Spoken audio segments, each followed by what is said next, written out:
The name's John Morley, private detective, and today is a momentous day.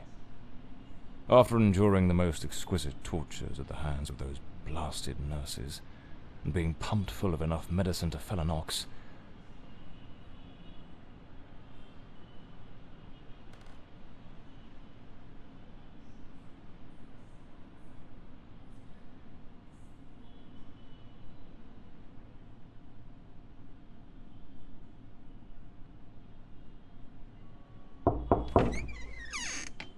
It appears you're awake at last. We had considerable difficulty rousing you earlier this morning, so I deemed it best to let you rest a while longer. I bring you good news. The latest test results are favourable, and the doctor has authorised your discharge. You are now officially ready to go. I have placed your belongings on the table. Oh, and a lady stopped by this morning with some clothes from the dry cleaner.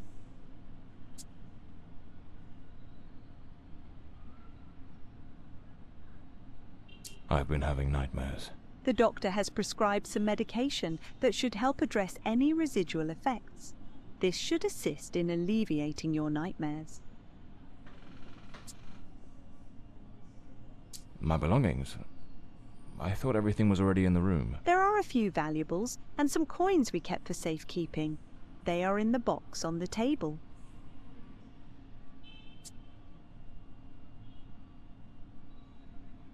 So I'm better now. Yes, you are much improved. Both your physical and psychological assessments have been satisfactory, and there are no impediments to your returning to your normal life. A woman brought my clothes from the dry cleaner. Was it Penny? I couldn't say. She arrived quite early, before my shift began. I've placed the garments in the wardrobe to keep them from getting wrinkled. Now, if you'll excuse me, I have other patients to attend to. I wish you all the best.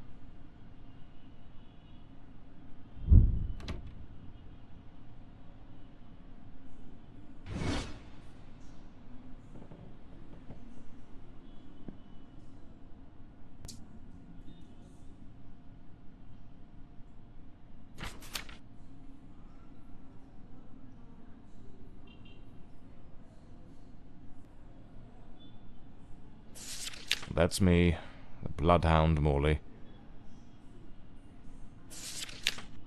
Story of my life. Nearly broke.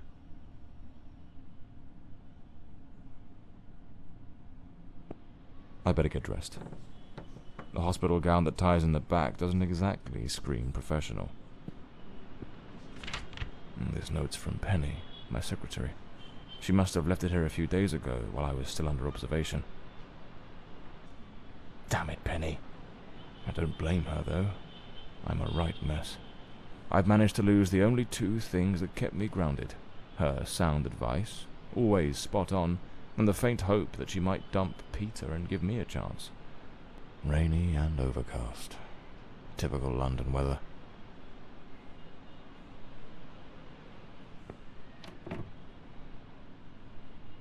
These do well, looks brand new. The collar's pristine. So the mystery woman who took my clothes to the cleaners was Penny after all. Seems she's still got a soft spot for me. Could there be a chance I might win her over? I should get myself a pair of derbies. Or brogues. They're much more comfortable. Besides, if I slipped, it was because of those damned hard soles. Blimey, what a fool I took onto that rain-soaked pavement. And to top it off, with that downpour, I ruined my best suit. But, well, that's all water under the bridge now, quite literally. I'm not ready to leave just yet.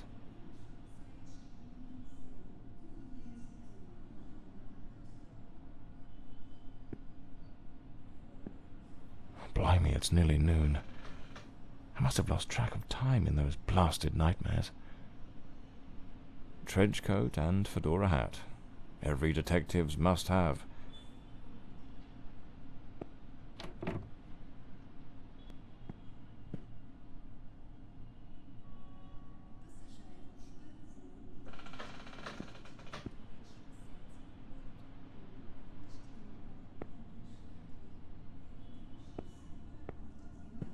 better hurry up.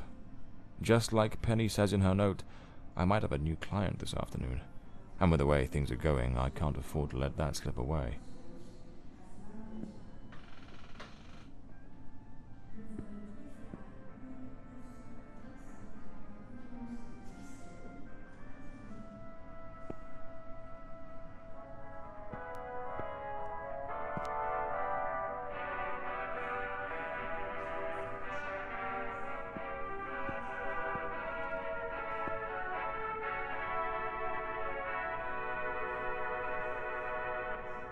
All right, let's get moving. Today's the first day of the rest of my life.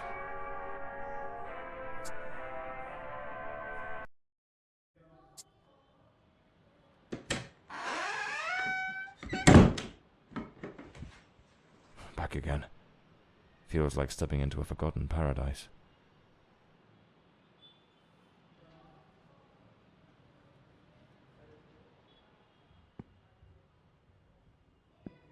Everything has got that same old charm, and yet feels oddly new.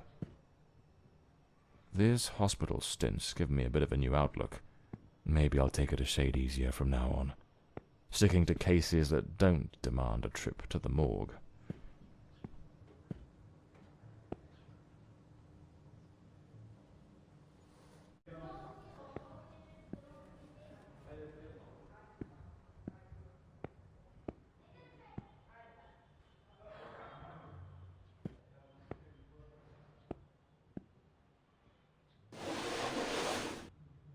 Here they are, Penny's keys, just like it says in her note.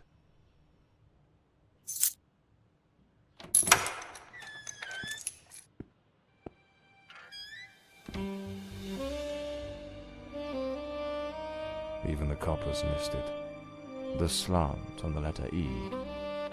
That's what gave away the typist in the black letters case.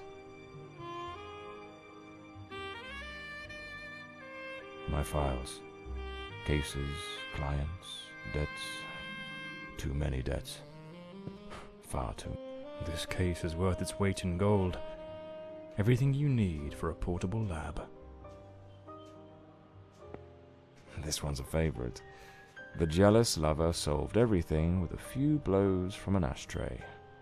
Brutal, but effective.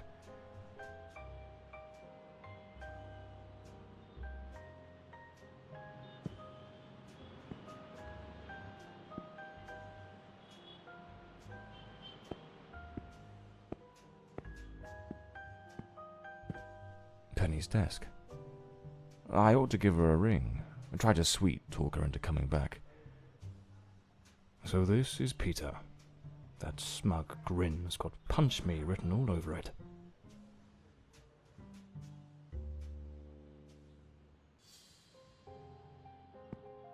The murder weapon from the cadaver collector case.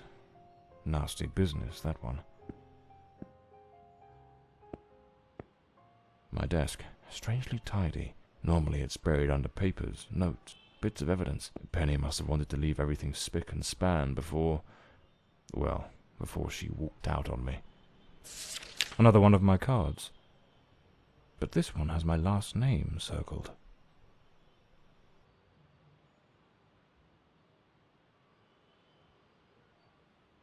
The case of the Red Shoes murder. One of the most complicated I've faced. Finally. Case closed.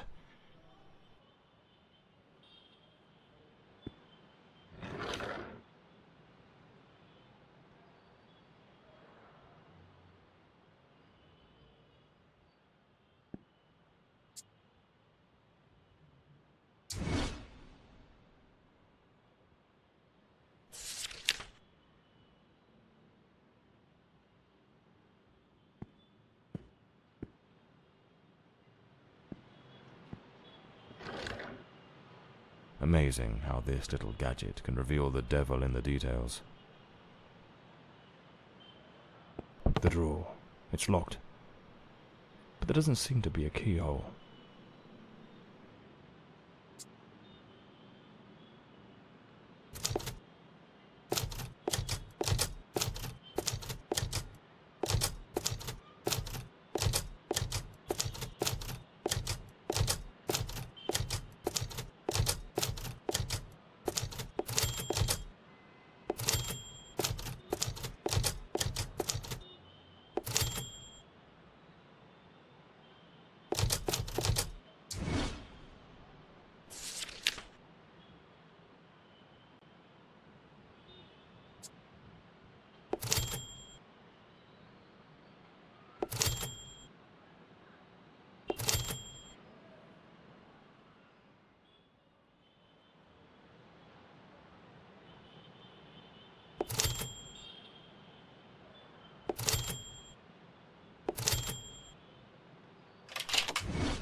The Scarlet Page. I trust Penny didn't go snooping through my things while I was away. Oh, my apologies, madam. I didn't hear you come in. I was a bit distracted. Good afternoon, Mr. Morley. I trust your assistant informed you of my visit as promised. My apologies. I was rather engrossed and didn't notice your arrival. To whom do I owe the honour of this meeting? Lady Margarette Fordside, the 4th Countess of Bloomsbury. Lady Margaret, could you tell me what brings you here today? How can I assist you? I shall endeavour to be as candid as possible. 20 years ago, when my daughter was just 18, she was brutally murdered. It happened at our family estate, Bloomsbury Manor. Someone slipped into the house unnoticed, and upon reaching her room, delivered 5 fatal stab wounds to her chest, lungs, and heart. The police, eager to close the case, hastily blamed and condemned 2 violent thieves who clearly had nothing to do with her death. The investigation was closed, and justice was never served. I am prepared to offer you £30,000 if you take on this case, and a further £30,000 if you can solve it and bring the true killer to light. Tell me, Mr. Morley, will you accept this case? I understand your distress, Lady Fordside. But before I commit to anything, might I trouble you with a few questions? By all means, Mr. Morley. Ask whatever you must.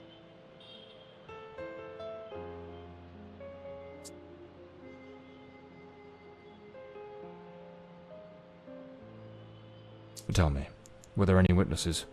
Did anyone see or hear anything? It happened at midnight. The house was practically empty at the time, with only a few servants and a guest who was sleeping in the west wing. I was the only one who might have heard something, as my room was next to hers.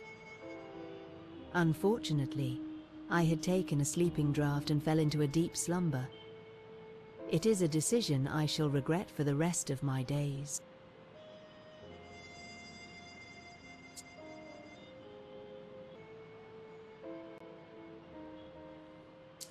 Tell me about the men the police arrested. Why are you so certain they weren't guilty?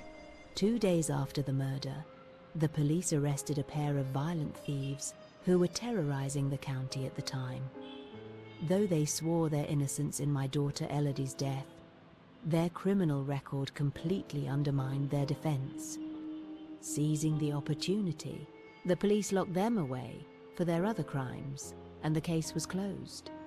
But what has always struck me as suspicious is that nothing was stolen on the night my Elodie was killed. If those thieves were truly the culprits, why would they murder her and then leave without taking a single piece of silver? It doesn't add up, Mr. Morley.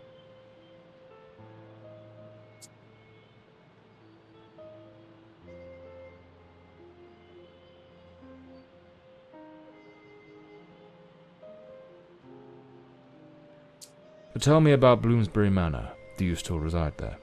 After Elodie's death, I abandoned the estate. I couldn't bear to remain there, to live within those walls. Even now, when I visit the manor, it still feels as though I can hear her footsteps echoing through the halls, her voice humming that old melody. The delusions of an old woman who has mourned her daughter for far too long, Mr. Morley. No mother should ever have to bury her child. Should you accept the case, Bloomsbury Manor would likely be the best place to begin the investigation. I shall not impede your work, as I now reside at Bedford Square, in the heart of the city.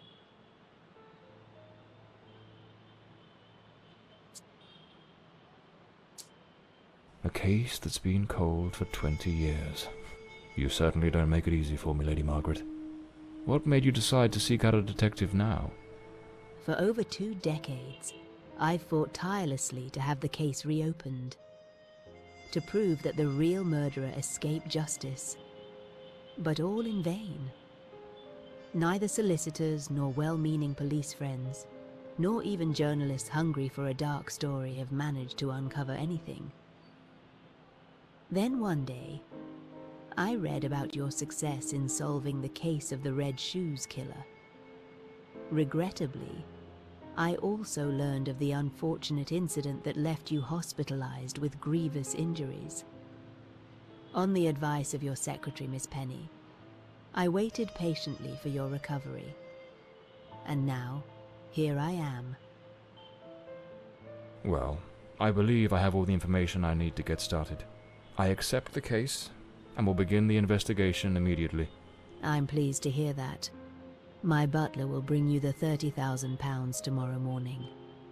Now, if you'll excuse me, I have matters to attend to. Once you uncover the culprit, contact me at once, and I shall promptly deliver the remaining £30,000. Please, Mr. Morley, unravel this harrowing mystery that has tormented me for so long.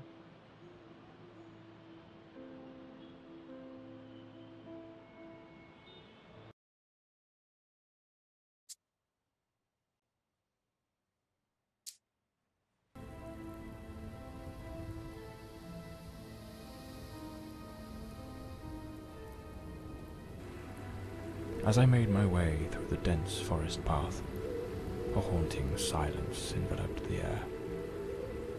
It was as though the very night of the crime still lingered here, shrouded in an eerie calm. The manor stood before me, its facade as inscrutable as the shadows that danced in the moonlight. Every step I took felt like a step deeper into the heart of a mystery that refused to be forgotten.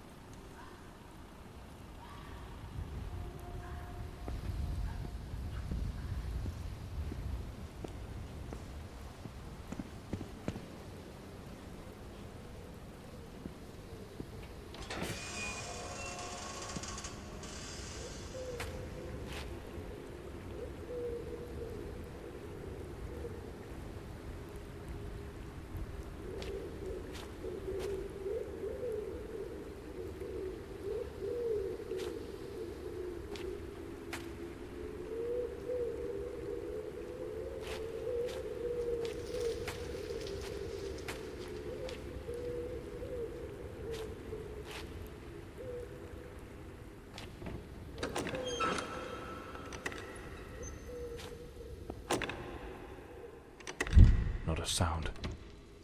The stillness feels heavy, like it's hiding something.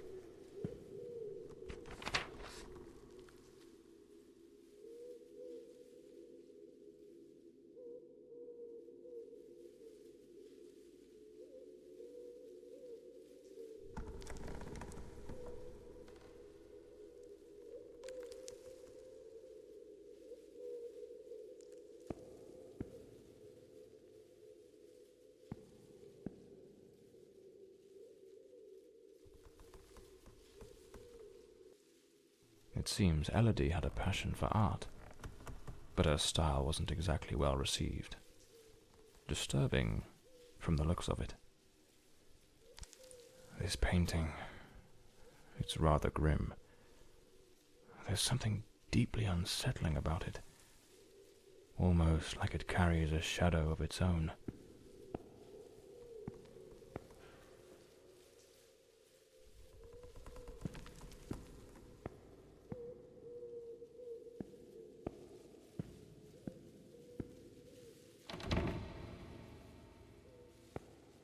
A blue moon, fitting for a place haunted by its own secrets. Looks like the Countess left this for me. It could be useful for getting around the place.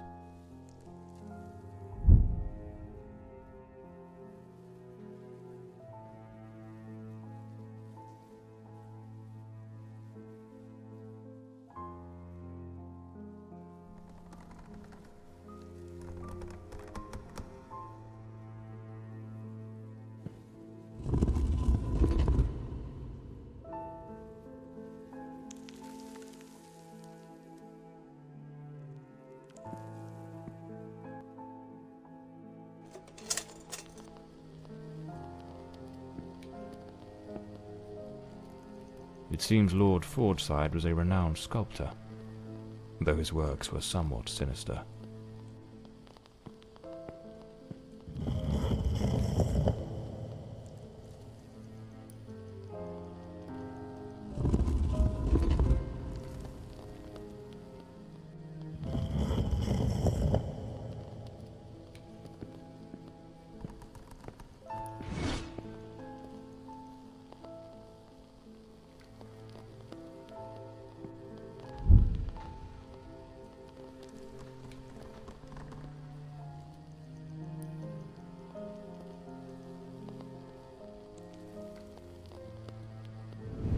So, the housekeeper left a note for the Countess, asking her to meet here on the day of the murder. I wonder what truly happened during that encounter. Very well. Let's piece the events together, step by step.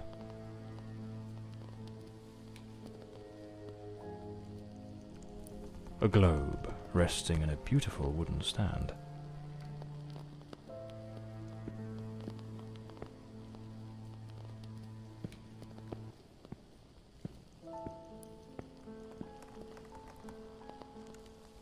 Looks like this is the Fordside family book, showing some of their ancestors.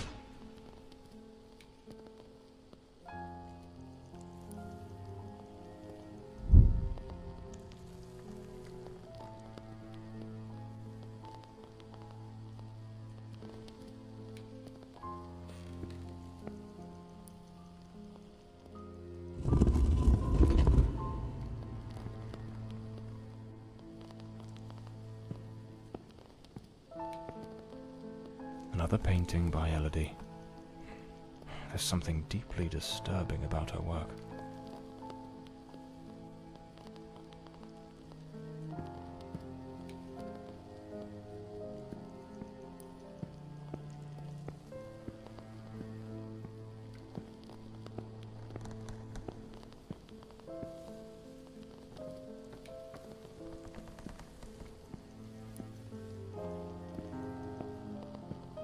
Two chairs. One of them knocked over.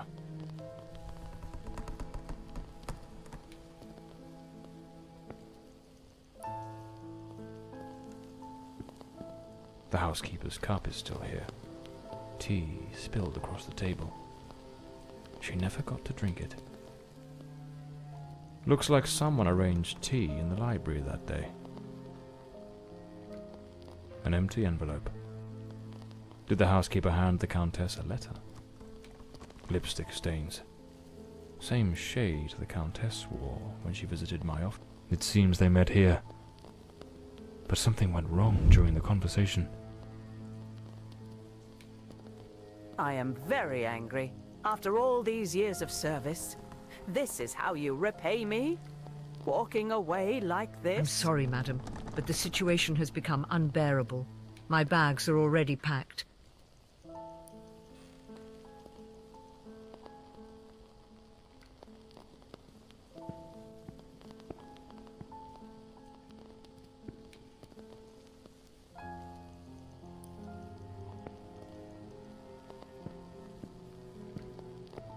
The Fordside family crest. A rampant dragon. A time-honoured symbol across European heraldry, particularly among the English and the Welsh.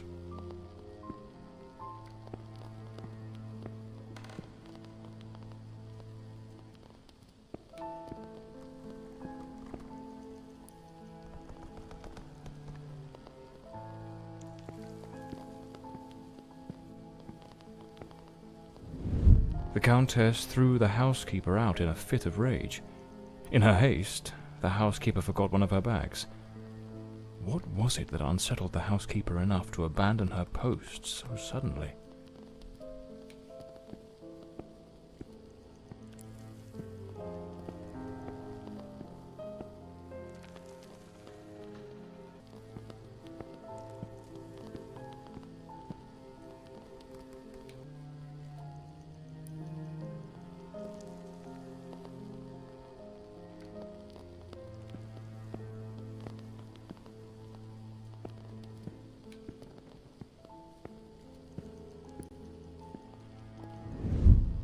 Lady Fordside, still seething, burned something in the fireplace.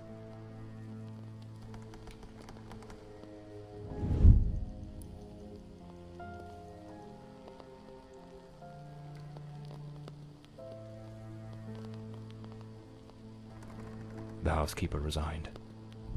Seems something, or someone, troubled her greatly. Enough to break the long-standing family tradition tying her to this place.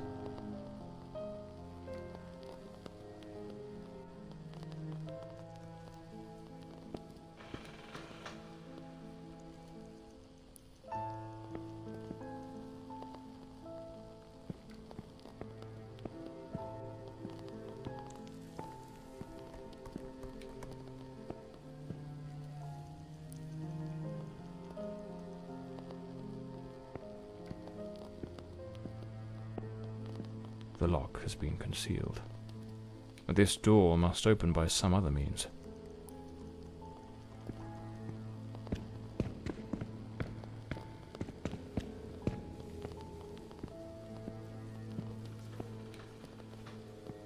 The door's chained up with a padlock.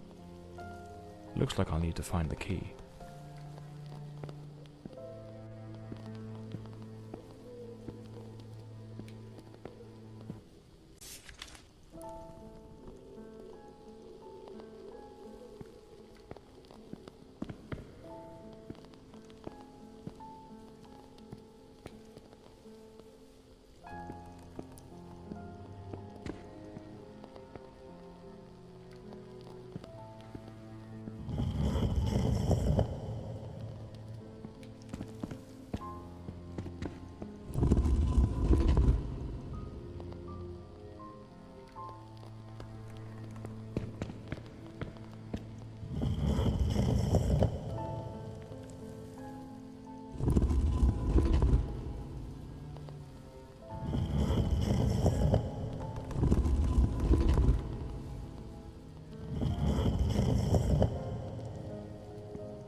Elodie was committed to a psychiatric facility, but she supposedly recovered from whatever ailed her.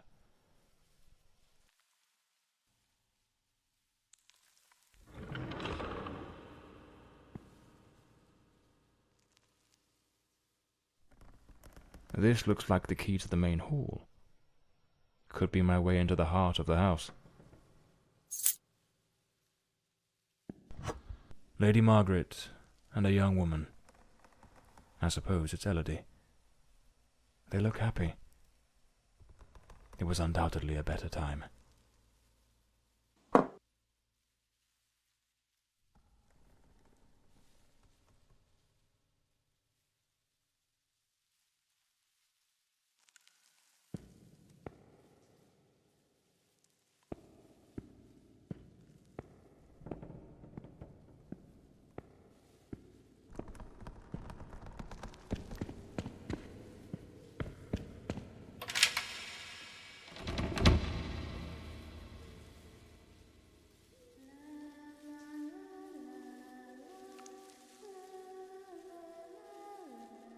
That cold, old house had begun to give up its secrets. For a fleeting moment, I thought I heard the voice of a young woman, softly humming a tune. And then it hit me, clear as a gunshot in the dark. A ghost from the past was ready to speak. A tale of love and dread.